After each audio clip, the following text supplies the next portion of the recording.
wabarakatuh. Waalaikumsalam warahmatullahi wabarakatuh. Bagaimana kabarnya Ananda semua? Alhamdulillah baik, Bu. Alhamdulillah. Kalau Ananda semuanya dalam keadaan yang baik, kita patut bersyukur dengan keadaan tersebut. Ya, Bu. Baiklah, sebelum kita mulai pembelajarannya, Ibu minta kepada ketua untuk memimpin doanya. Kepada ketua dipersilakan.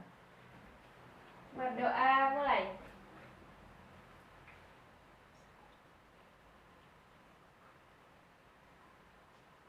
Berdoa selesai.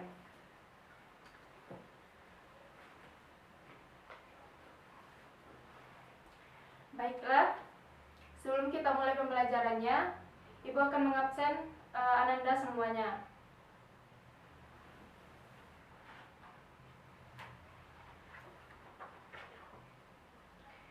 Elsie, Hadir, Bu. Tika, Hadir, Bu.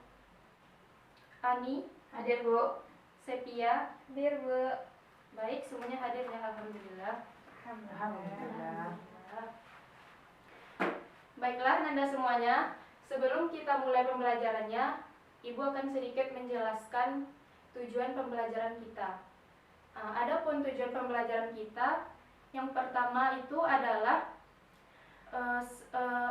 siswa dapat untuk memahami sifat jaiz Allah, dan yang kedua adalah siswa juga dapat memahami tentang dalil-dalil sifat jaiz Allah itu sendiri. Nah, itulah tujuan pembelajaran kita. Selanjutnya yaitu, sebelum kita masuk kepada pembelajaran kita, siapa dari Ananda yang ingat pembelajaran kita pada minggu yang lalu?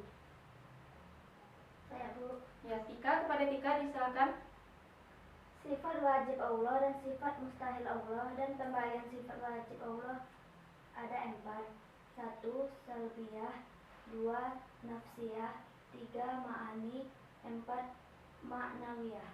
Ya, terima kasih Tika. Memang betul sekali. Jadi pembelajaran kita pada minggu yang lalu itu adalah tentang sifat wajib Allah dan sifat mustahil Allah, dan juga pembagian-pembagiannya.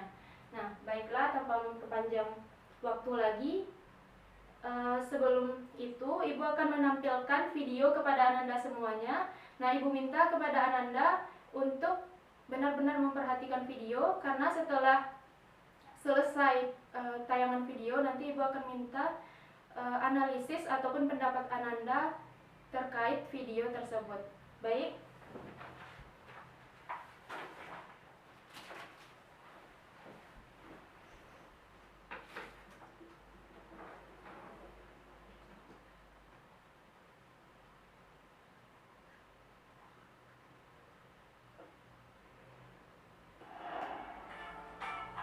Hai Sobat Cina, kekuasaan Allah memang selalu membuat Akan diperhatikan ya.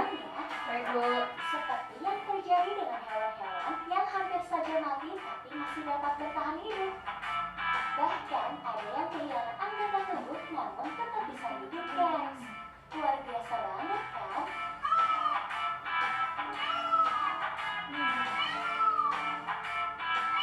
Meskipun terdapat penjelasan ilmiah, tapi tanpa berkuasa Allah tidak akan bisa terjadi ya. Nah, penasaran kan apa aja itu? Makanya tonton videonya sampai habis ya.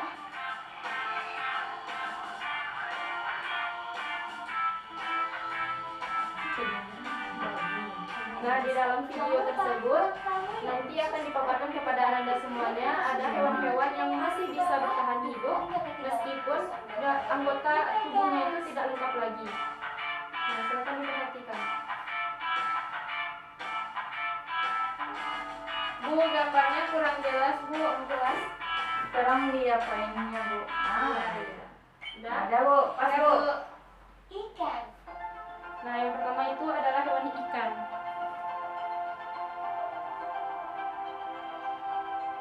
Berbagai keajaiban datang dari berbagai penjuru dunia ya guys. Salah satunya ialah ikan ajaib yang satu ini. Terlihat di dalam video, ikan ini hidup hanya dengan separuh. Nah, separuh kan? Hebat Separuh. loh, ikan ini Ekornya sudah tidak ada lagi, bahkan perutnya juga tidak ada lagi.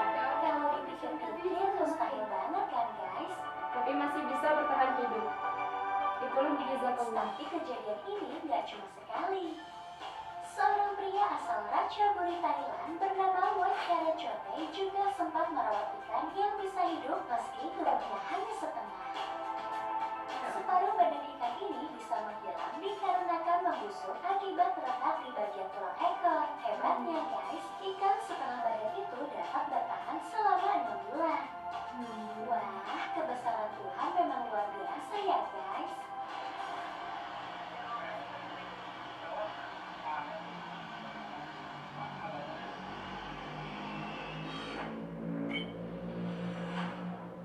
Serangga. Nah, yang kedua itu adalah serangga. Hampir sama dengan ikan tadi, serangga tersebut di bagian kepala, di bagian atas badannya sudah tidak ada lagi, tetapi tetap masih bisa hidup. Meskipun sebagian besar tubuhnya hilang, serangga ini tetap dapat bergerak dan bertahan hidup. Kemungkinan Biasa besar kan? serangga ini Iya, Bu. dimakan oleh beberapa predator atau jamur ya guys. Nah, kenapa ya dia masih bisa hidup? Kemungkinan besar disebabkan oleh sistem saraf yang masih aktif nih guys.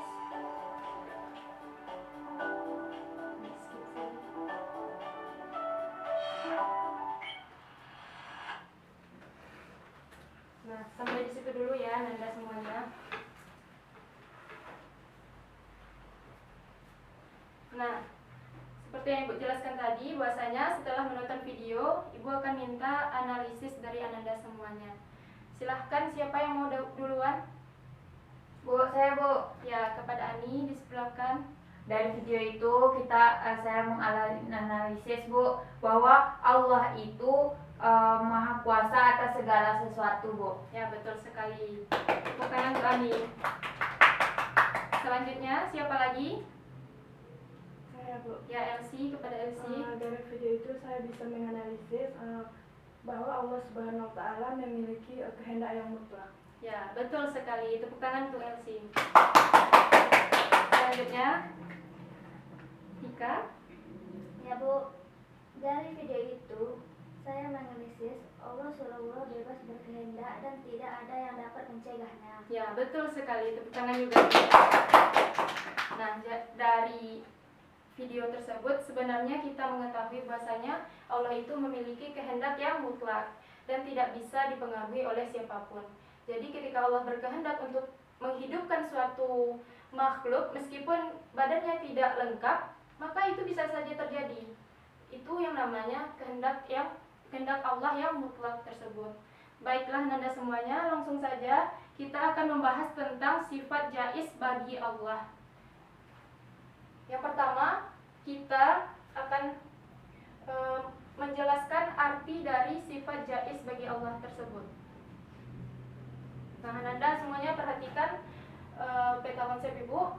Nah, jadi arti dari sifat jaiz Allah itu adalah sifat kebebasan Allah yang dimilikinya sebagai Tuhan semesta alam.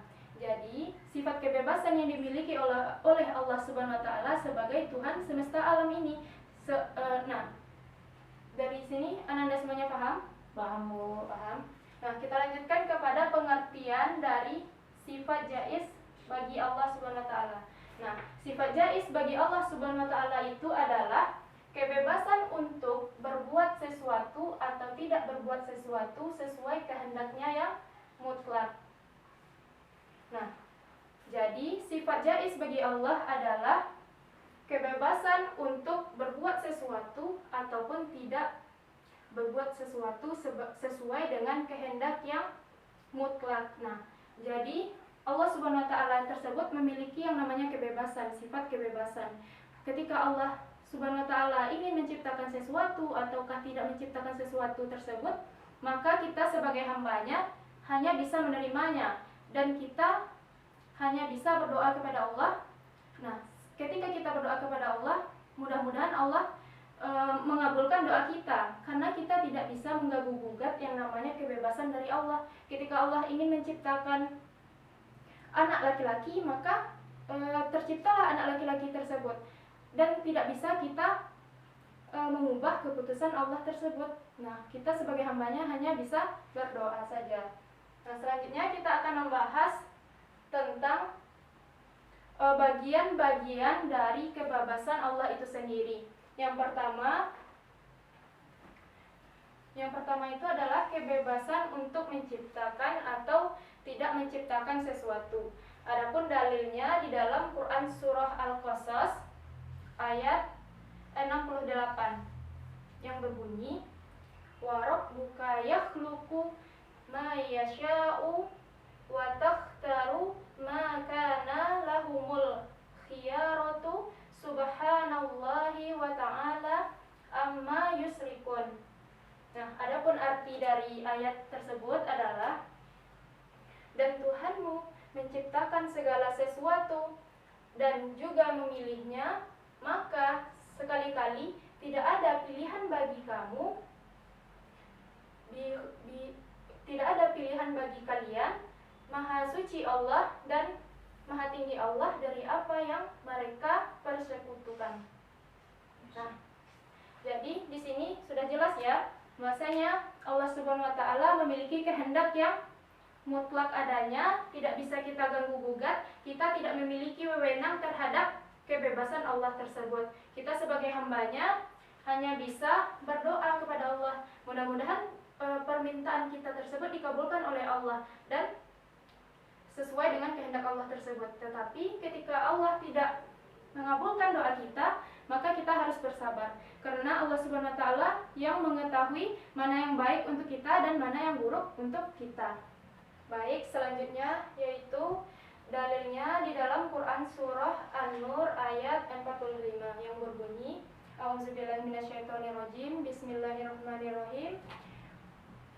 Wallahu khalaqa kullu dabbatin min ma'in faminhum min yamsi ala batnihi wa minhum min yumsi ala rijlaina wa minhum man yamsi ala arba'in yukhlaqullahu man yasha'u innallahu ma'ala kulli syai'in qadir. Nah, di sini artinya adalah, dan Allah menciptakan seluruh hewan dari air, ma'in, dari air.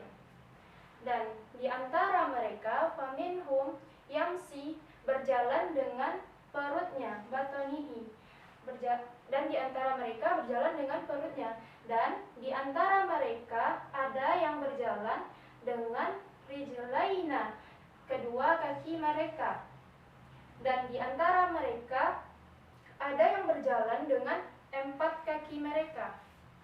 Nah, yakhluqullah, Allah menciptakan segala sesuatu yang dikehendakinya, dan sesungguhnya Allah Maha Kuasa atas segala sesuatu. Nah, jadi di sini kita juga melihat dari video tadi bahwasanya ada yang hewan tersebut berjalan dengan perutnya, ada juga yang berjalan dengan kedua kakinya, ada juga yang berjalan dengan 4 kakinya, dan juga ada yang berjalan dengan lebih dari 4 kaki. Nah, jadi ketika Allah hendak menciptakan suatu hewan, apakah itu bentuknya, apakah mereka berjalan dengan perut ataukah kaki, 2 kaki atau 4 kaki atau lebih dari itu semua. Nah, jadi kekuasaan Allah itu adalah mutlak adanya. Kita tidak bisa merubah hewan yang Allah ciptakan dengan 2 kaki menjadi hewan yang berubah menjadi hewan yang berjalan dengan 4 kaki. Tidak bisa kita merubahnya, karena itu adalah kehendak Allah yang mutlak, dan kita sebagai hambanya tidak memiliki wewenang untuk merubah kekuasaan Allah tersebut. Nah, jadi untuk menciptakan sesuatu dan tidak menciptakan sesuatu itu adalah haknya Allah dan kebebasan dari Allah itu sendiri.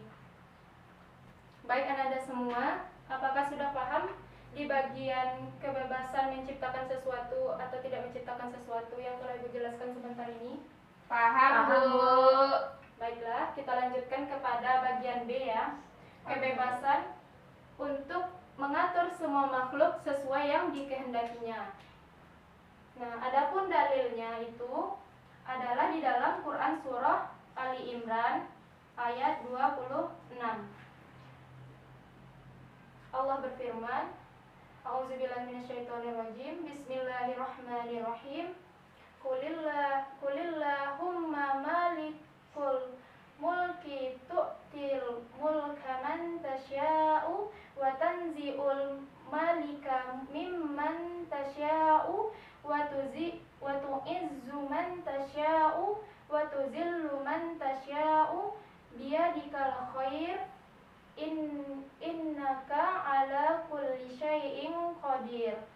Nah, adapun artinya Anda semua, katakanlah Tuhanmu yang memiliki kerajaan. Engkau memberikan kerajaan kepada siapa yang engkau kehendaki, dan engkau mencabut kerajaan dari siapa yang engkau kehendaki, dan engkau memuliakan siapapun yang engkau kehendaki, dan engkau menghinakan siapapun yang engkau kehendaki. Biyadikal khair, di tangan engkaulah semua kebijakan.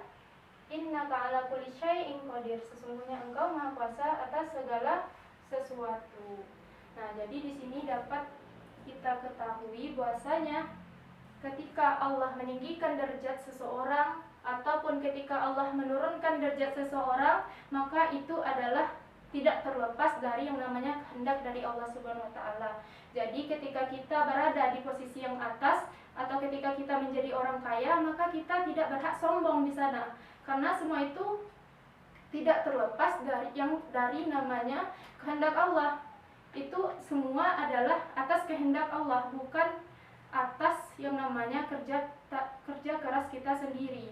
Nah, jadi kita tidak boleh sombong ketika kita berada di atas. Dan ketika kita berada di dalam kesulitan ataupun di dalam musibah, maka kita harus bersabar. Baiklah Anda semuanya, jadi penjelasan dari Quran Surah Ali Imran ayat 26 ini adalah bahwasanya Allah tersebut memiliki kehendak untuk meninggikan derajat seseorang ataupun merendahkan derajat seseorang.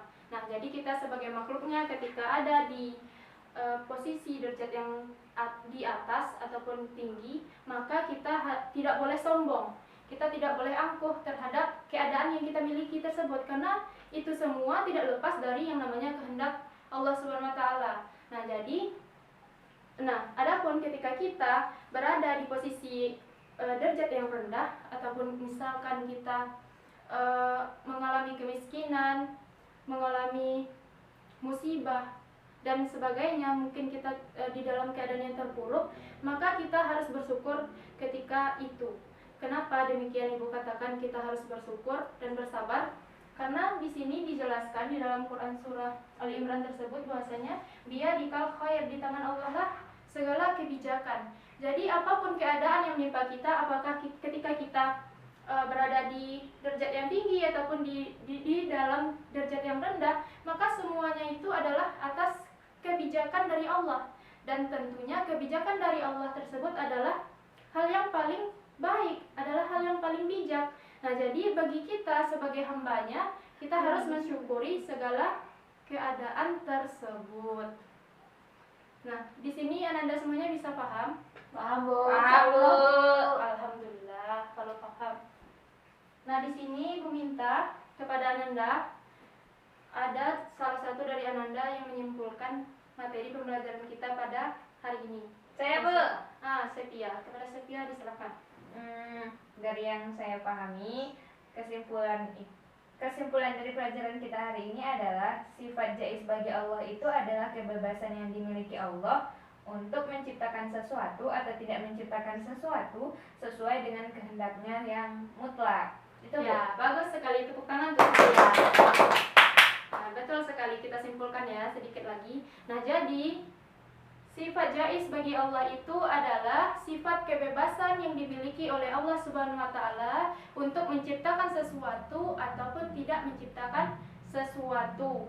Nah, dan kehendak Allah tersebut bersifat mutlak, tidak bisa diganggu-gugat dan itu hanyalah wewenang dari Allah semata. Nah, jadi kita hanya bisa menerima atas kehendak Allah tersebut dan berdoa agar Allah memberikan yang terbaik bagi diri kita sendiri. Nah, Ibu harapkan kepada Ananda semuanya dapat mengaplikasikannya di dalam kehidupan sehari-hari.